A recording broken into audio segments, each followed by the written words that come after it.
grow, still can't stop it.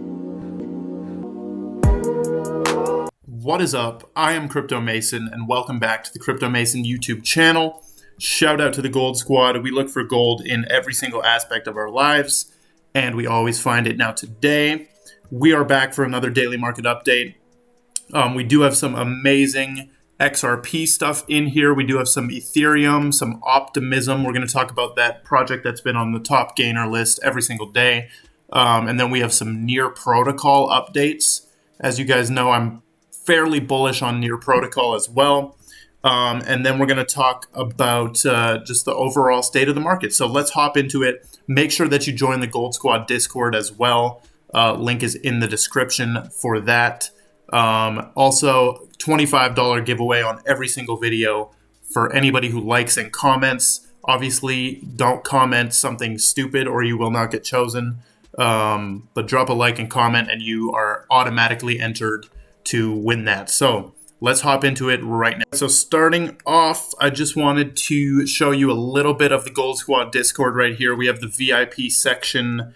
We also have the general chat. We're up to almost 1,500 members so far. You can still claim your OG role right here. I believe there's a couple more slots until this is deleted. When you claim your OG role, you will get a different colored name in chat right here to let everyone know that you are an OG. As you can see, this person has not claimed their role yet, so they have a gray name. And that will just be something, as the Discord grows, you will stand out as an OG. So we are at 1 trillion. We're still above 1 trillion. I mean, I'm pretty happy that we're just staying above 1 trillion, right? It gets ugly when we slip below that. 70 billion volume. Volume has basically been the same for these past few days. BTC, 23,000. Nothing to say about Bitcoin whatsoever. We're still snaking along right here. Ethereum, 1,600. XRP, 37 cents. Cardano, 50 cents. Like, there's really nothing going on in terms of crazy price action. We do have Near pumping, which kind of doesn't make sense. Near is up 15% and it's at $5, even though today they announced that they had a breach of email and SMS data tied to user wallets. Near Protocol revealed SMS and email data used as wallet recovery options were leaked to a third party in June. So they're announcing a leak that happened in June. So your data was compromised in June, and they're just telling you now, okay? So this is pretty crazy. It's crazy that Near is pumping off of this. Like, why is Near pumping off of a data breach? Kind of makes no sense. But you guys know I'm bullish on Near. That 1 billion supply, volume's up 55% in 24 hours. I do hold some Near NFTs as well. They have a somewhat booming NFT space.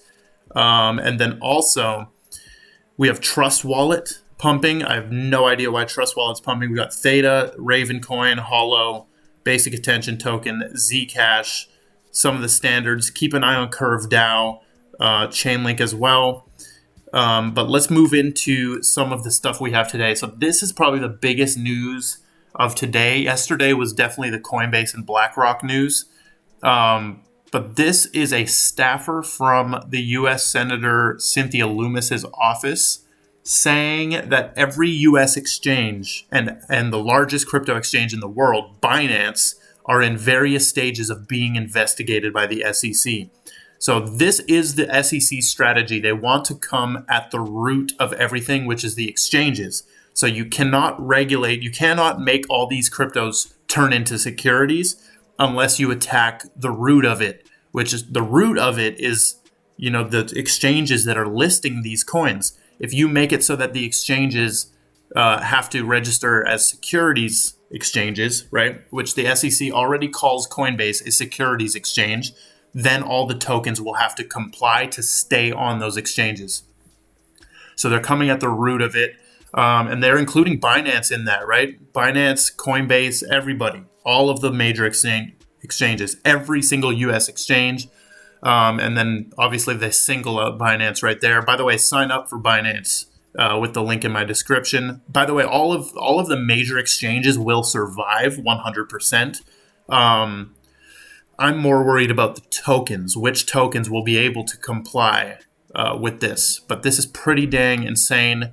Now we do also have the case for the next bull run right here from Bankless. Bankless is a very dope little organization about going bankless, so you can become your own bank. So here's 5 different things that they say could be the case for the next bull run. Adoption of layer 2s. So this is stuff like Polygon. And this is a decent narrative, right? Adoption of layer 2s has been a thing for a while. We have all the ZK rollups coins. They're singling out Starknet here, Polygon, Optimism, Arbitrum.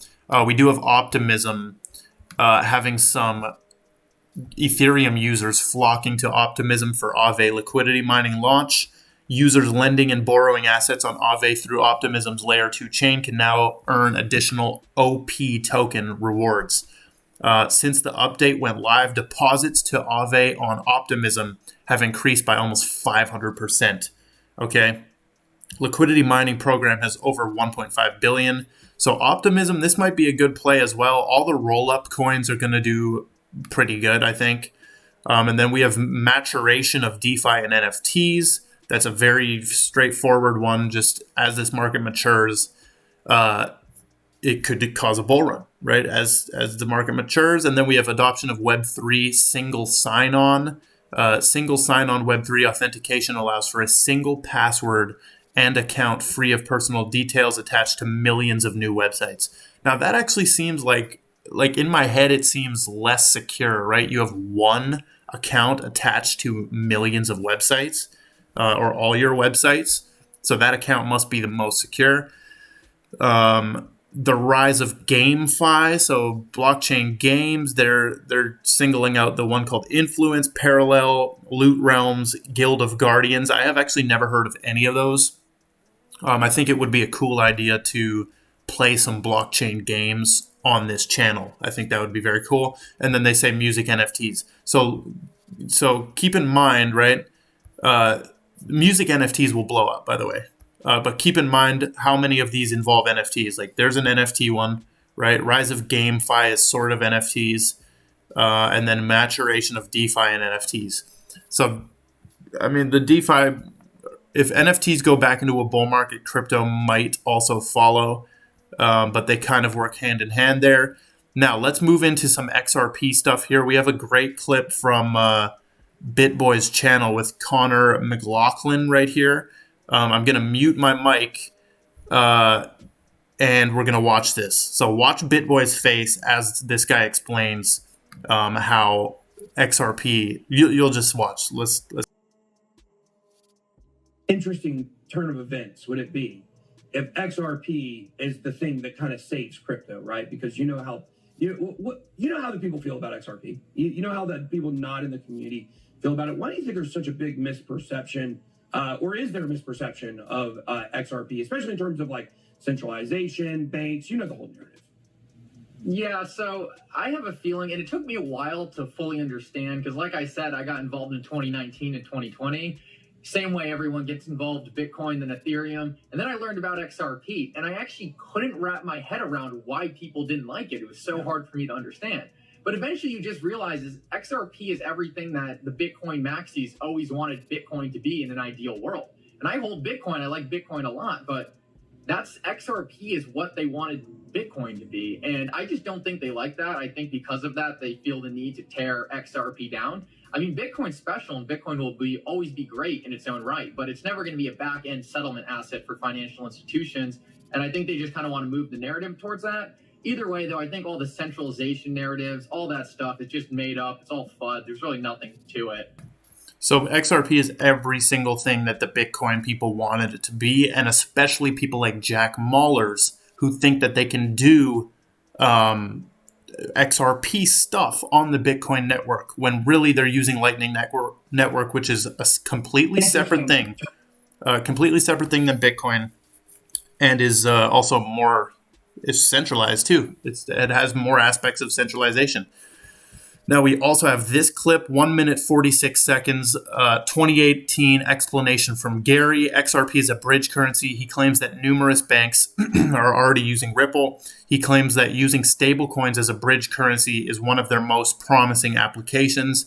In his class, doesn't sound like a security. So let's take a watch of this, and then we'll get into this Swift presentation that King Solomon found. King Solomon is, big shout out to him, one of the best XRP and crypto researchers in general. So let's take a look at this Gensler clip, and then we will talk about it a little bit. To Philippine peso. That is called a bridge crypto or bridge currency. That's in fact what Ripple is trying to do with XRP. So Ripple is a company that started as a messaging, a payment messaging service to compete with Swift. And that messaging service, which we'll talk about more Thursday, has been adopted by many banks. More recently, in 2018, they rolled out a prototype of using a crypto token, XRP, as a bridge currency. I would say yes, it is possible. I think there's an issue also about volatility. So if you're moving fiat dollar to crypto, Bitcoin, XRP to fiat, if you have a lot of volatility, that means it's a less it could be costly. But if it's stable value, so you can lower the cost two ways: lowering the volatility of the crypto, or lower the time. And XRP believes they have a solution that can be down to seconds, and thus even if it's volatility, that in seconds it won't move as much. And the friction will be that you have to sell dollars to buy XRP, and then sell XRP to buy peso, or you can interpose any bridge currency.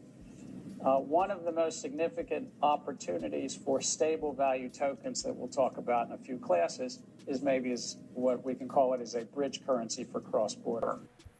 So pretty, like, Gary Gensler knows what's up. Like, he understands all of this stuff.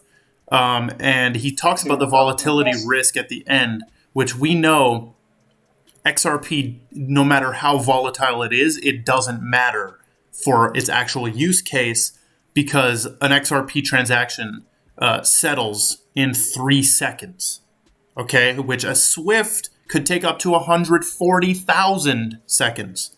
So right there, you could literally have the fiat currency with Swift, like the Swift system, be more volatile than XRP, because XRP can go through in 3 seconds.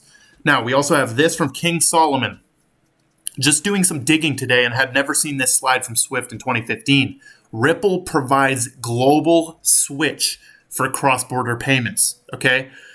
Now, this is from 2015, but look what they're saying. Over 50% of delegates surveyed at SIBOS say correspondent banking is unsuitable for payment values of less than $1,000.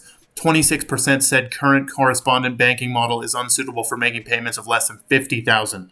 Okay, global switch, dude. Global switch right there from Swift too. Swift is featuring, this was the Swift Business Forum New York, March 3, 2015. You can see that right there. GTB also, he says, means global transaction banking. Very crazy slide. We will see, like, Ripple could be the new Swift weapon, bro. The new Swift weapon. However, right now it looks like that they want, like, Swift wants to actually just compete with Ripple and make their own stuff. Now, we have Newton delist. This is a Canadian exchange, and they've just delisted AMP, Luna, UST, Elrond, and Harmony One. So look at the choices of coins right here.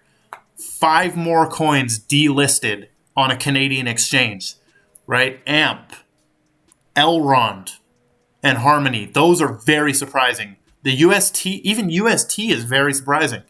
Luna is not surprising. That shouldn't be a thing even anymore. But yeah, look at that. Like, more delisting happening. Pretty dang insane. And then the last thing I wanted to show you was this from Tom Lamont. ESG investing in a nutshell. And we can see this is pretty funny. this is what the garbage can looks like, recycling and trash, right? And then you go over here and you lift it up and you see that there's the same trash can under here. So ESG investing basically is just picking the one that looks better on the outside, but they're really all the same, right? They're really just the same. They're not doing anything different. So that's a funny little graph right there. So that is all we've got for the daily market update today. Make sure that you join up in the Gold Squad Discord. Would love to have you in there. Shout out to all the people who have been buying VIP as well in here. If you want VIP, you can click join VIP, and you can support the Gold Squad monetarily. There will be plenty of benefits coming soon for the VIPs. Right now, I'm more active in the VIP chat. There's going to be VIP only giveaways. You get a custom name color, custom role, right? And you're just elite. You're elite. The VIPs are the elite of the Gold Squad. We have about 200 of them right now. So go check that out. But that is all we've got. Make sure that you like, comment, subscribe. I love every single one of you. And goodbye.